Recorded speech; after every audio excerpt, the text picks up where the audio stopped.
మోకాళ్ల నొప్పులు, gas, gut health వంటి సర్వ రోగాలకు నివారణి అరుణ యోగా ఆముదం.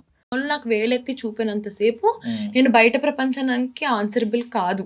అది ఎవరైనా కానీ, మీరైనా కానీ, మా అమ్మైనా కానీ, మా అమ్మమ్మ అయినా కానీ, నోబడీ ఈస్ ఆన్సరబుల్ అంటే అన్లెస్ అది వాళ్ళ ఇష్టమైన పీపుల్ కి ఉండాలి అంతే.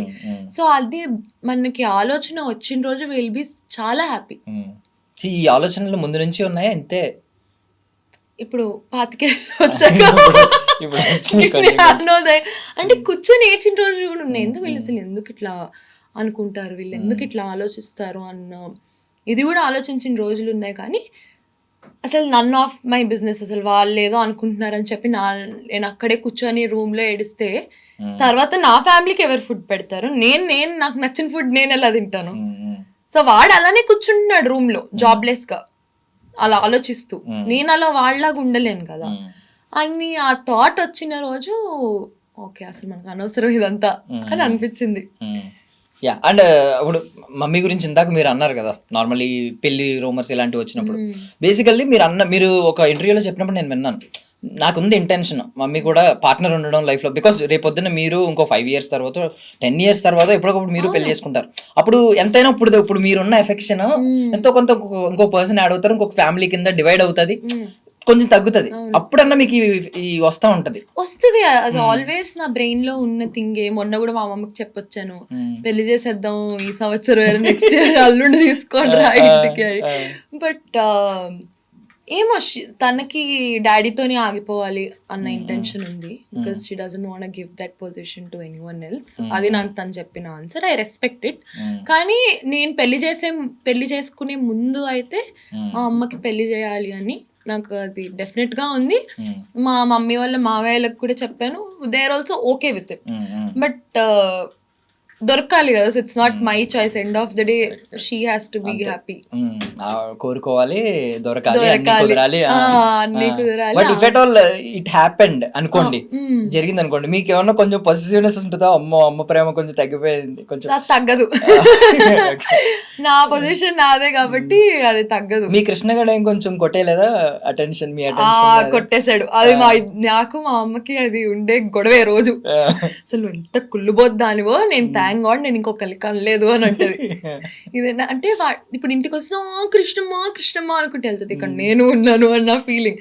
సో కృష్ణ గారు అంటాను, నేను కదా ఫస్ట్ కూతురు నీకు, వాడి తర్వాత కదా వచ్చాడంటే, వాడి పాపం కుక్క, వాడికి నోట్లోంచి మాట రాదు. సో ఆబ్వియస్లీ వాడికి ఇంకొంచెం ఎక్స్ట్రా ప్రేమ ఇవ్వాలి, వాడు ఎట్లా చెప్తాడు అని.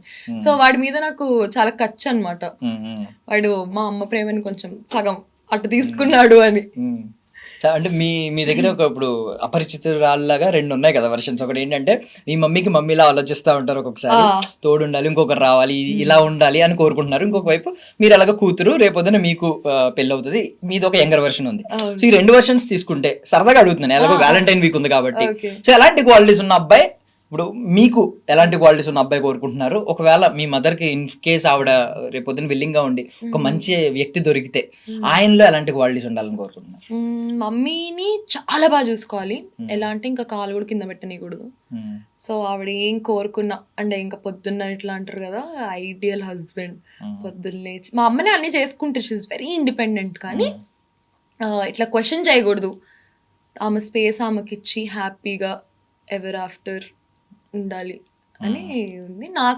నన్ను అర్థం చేసుకుంటే చాలు, భరిస్తే చాలు అంతే. అలాంటిదే, నన్ను భరిస్తే చాలు, నేను వండింది తిని పెడితే చాలు, అంతకుమించి. బాగా తింటారు, సావిత్రి గారు లాగా. అంటే వండింది తింటే చాలు అన్నారు కదా, బాగా వండుతాను. వండి పెట్టడం నాకు చాలా ఇష్టం. మీకు ఒక ఏమైనా యూనిక్ డిష్ ఉందా? మీరు నా ఫ్రెండ్స్ చెప్పేదైతే చికెన్ ఫ్రైలో ఐఎమ్ ప్రో. బట్ అన్ని చేపల పులుసు ఏంటి, పులావులు ఏంటి, దమ్ బిర్యానీ ఏంటి, అన్ని ప్లేట్ వేళ్ళు నాకేస్తాం మీరు వండితే. నిజం కాబట్టి మీకు ఒక రోజు వండి పెడతాం. సీరియస్లీ? ఓకే ఆన్ కెమెరా చెప్పారు, కానీ నమ్మరు ఎవరు నన్ను చూస్తే, కానీ ఫ్యాక్ట్ అది. నేను ఒక డ్రెస్సింగ్ గురించి అడుగుతున్నాను మిమ్మల్ని, అబ్సీన్ కాదు, బట్ వాట్ కైండ్ ఆఫ్, అంటే మీరు దీన్ని ఏ యాంగిల్ లో చూస్తారు? అంటే ఒక స్టైల్ కోణంలో ఆలోచిస్తే ఏ యాంగిల్ లో చూస్తారండి? నేను మొన్న నేర్చుకున్నదా? అదే నేను దాని ఎఫెక్ట్ ఈ ఎఫెక్ట్. ఈ రోజు ఎంత పద్ధతిగా వచ్చారు. అసలు దీన్ని అబ్సిన్ అంటే ఏమీ లేదు దీనిలో.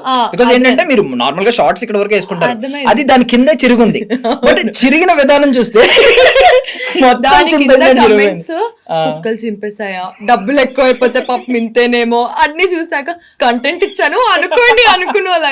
అయితే మొన్న నా స్కిన్ డాక్టర్ పాపం తను ఎప్పుడే మాట్లాడదాను సమత అని చెప్పి. సో షీస్ లైక్ నేను వెళ్తే కాదురా నిన్ను ఇలానే కెట్టారు ఎంత అందంగా ఉన్నావు చూడు ఇలాగే ఎందుకు నీకు అంటే ఆ రోజు అసలు నాకు ఎందుకో డెనిమ్ మీద డెనిమ్ వేసుకోవాలనిపించింది. అదొక బోట్ లో ఈవెంట్ అనమాట, మా అమరావతికి ఆహ్వానం. సో ఆ రోజు ఎందుకు నాకు డెనిమ్ మీద డెనిమ్ వేసుకోవాలనిపించింది. వేరే డెనిమ్ ఏమో టైట్ అయిపోయింది, వేరేదేమో కరెక్ట్ కలర్ ఇదే సెట్ అయింది.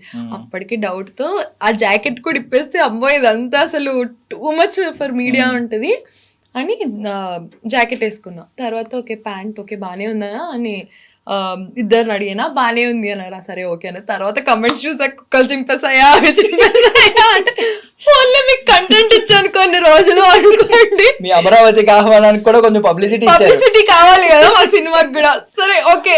బట్ అంటే మీ ఆలోచన ఎలా ఉందనే తెలుసుకోవాలనుకున్నాను నేను. అంటే అసలు నిజంగా అబ్సినిటీ ఏం లేదు, మీ ఏంటంటే మోకాల వరకు బానే ఉంది, మోకాల కింద చిరిగింది మొత్తం చిరిగిపోయింది. అది యాక్చువల్లీ పాత pant, almost like 3 years back pant అనమాట. సో దానికి ఇవి ఉంటాయి జీన్ టోన్ జీన్ థ్రెడ్స్ ఎట్లుంటాయి, ఆ థ్రెడ్స్ అన్ని ఊడిపోయినాయి వాష్ చేసాక ఊడిపోయినాయి. అది అలా తయారైంది. కొన్ని నేను వేసుకోకుండా ఉండొచ్చు కదా, కలర్ సెట్ అవ్వట్లేదు అదే వేసుకొని వెళ్ళాను. కానీ సుప్రీత గారి దగ్గర నేర్చుకోవాల్సింది ఏంటంటే పాతవి కూడా మనం రీమోడలింగ్ చేసుకుని కొత్త మోడల్ అని చెప్పి వాడచ్చు. అది అంటే ఆ ప్యాంట్ డిజైన్ చేస్తాడు గుర్తుపట్టడేమో, అలాంటి ఒక ప్యాంట్ డిజైన్ చేస్తాడు. మీరు ఆదా చేసే ప్రయత్నంలో వచ్చిన క్రియేటివిటీ, దాన్ని ఎవరో డబ్బులు ఎక్కువే అనుకున్నారు, కానీ డబ్బులు ఎక్కువే కాదండి, డబ్బులు సేవ్ చేసే ఆ ప్రాసెస్ లో ఇంకొక జీన్స్ ప్యాంట్ కొనుక్కోవాలి. But very nice. బట్ ఈ డ్రెస్సింగ్ గురించే మాట్లాడుకుంటే ఇప్పుడు బయట వాళ్ళు ఎప్పుడు ఎవరు డ్రెస్ వేసుకోకపోయినా కమెంట్లు అనేవి రకరకాలుగా పెడతా ఉంటారు. ఈవెన్ హేట్రెడ్ ఉంటది, లేదు వాడు కొంచెం సెక్షువల్ కమెంట్స్ పెట్టచ్చు, ఇన్ని చేయొచ్చు. బట్ లోపల ఉన్న వాళ్ళు అదే కమెంట్ చేస్తే అప్పుడు హర్టింగ్ గా ఉంటది. ఎందుకంటే లోపల ఉన్నవాడికి అన్ని తెలుసు. ఇప్పుడు మీరు గ్లామర్ ఫీల్డ్ లో ఉన్నారు, మీరు ఇదే డ్రెస్లు వేసుకోవాల్సి వస్తుంది, మీ క్యారెక్టర్ డిమాండ్ చేసినప్పుడు కొన్ని వేసుకోవాల్సి వస్తుంది, అగ్రిమెంట్స్ ఉంటాయి, అన్ని ఉంటాయి. సో ఈ గ్లామర్ ఫీల్డ్ లో ఉన్న వాళ్ళకి అటెన్షన్ కోసమో లేదంటే ఇప్పుడు ఎవరైనా కెరియర్ గ్రోత్ కోరుకుంటారు, అన్నిటికీ అన్ని డ్రెస్సులు సెట్ అవ్వు. సో అలాంటప్పుడు వేసుకున్నప్పుడు లోపల ఉన్న వాళ్ళే మొన్న కమెంట్ చేశారు డ్రెస్సింగ్ సరిగ్గా వేసుకోండి అని. బిఫోర్ దట్ ఎవరైతే నెగిటివ్ కమెంట్స్ పెడుతున్నారో వాళ్ళని తిట్టిన సందర్భం కూడా లేదు. మీరు చూసారు, తిట్టి ఇలా చేతులు వేయడం ఏంటి, అసలు సిగ్గుందా, మీ ఇంట్లో ఆడవాళ్ళ మీద ఇలా చేతులు వేస్తే ఎవరైనా ఒప్పుకుంటారా, ఇలాంటి మాటలు కూడా మాట్లాడలేదు.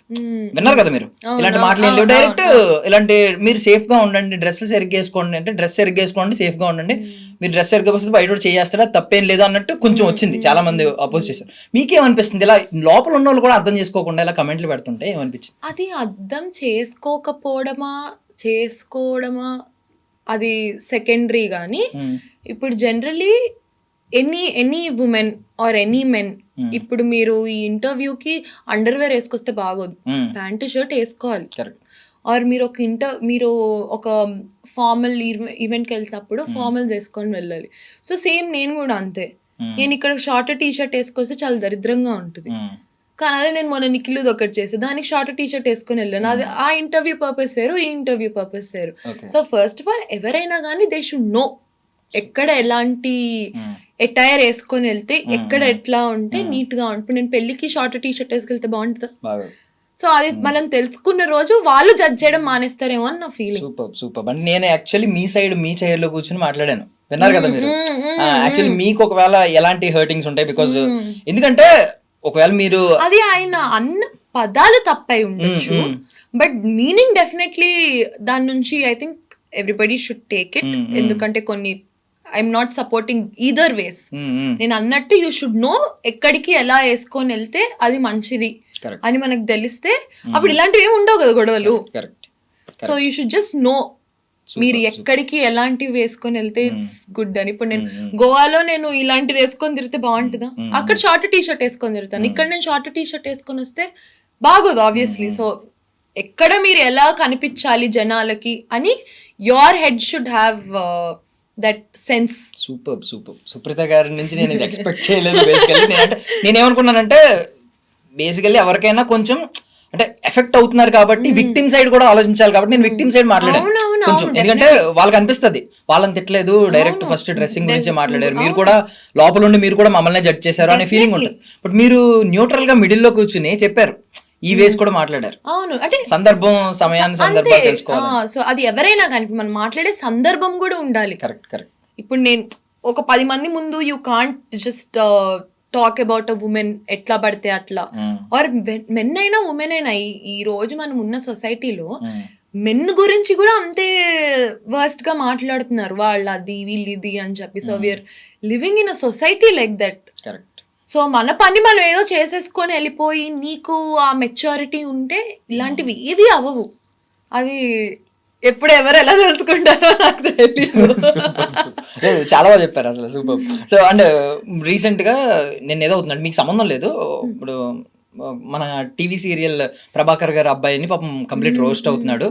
బట్ ఆయన ఏంటంటే ఆయన రిప్లై అంటే ఒక్కొక్కరు రియాక్షన్ ఒక్కోలా ఉంటుంది కదా. ఆయన మళ్ళీ మీడియా ముందుకు వచ్చి నా గురించి ఎలా మాట్లాడావు ఇలా అని ఆయన నుంచి ఆయన రిప్లై ఉంది, నువ్వు నాకు క్షమాపణ చెప్పాలని చెప్పి పబ్లిక్ లో బూతులు మాట్లాడారని ఆయన మీద. ఇలాంటివన్నీ ఉన్నాయి. మీ విషయానికి వచ్చేసరికి మీ రెస్పాన్స్ కొంచెం డిఫరెంట్ గా ఉంటుంది. ఉమెన్ ఎవరన్నా వచ్చినా కూడా కొన్ని ఇగ్నోర్ చేయడమో, లేదంటే కొంచెం పొలైట్ వేలో చెప్పడమో, అర్థమయ్యే రీతిలో చెప్పడమో, లేదంటే మీ ఫీలింగ్స్ ని కొంచెం ఎమోషనల్ గా చెప్పడమో, సంథింగ్ ఏదో జరుగుతుంది. ఎలా ఆ రియాక్ట్ అయ్యే విధానం ఎలా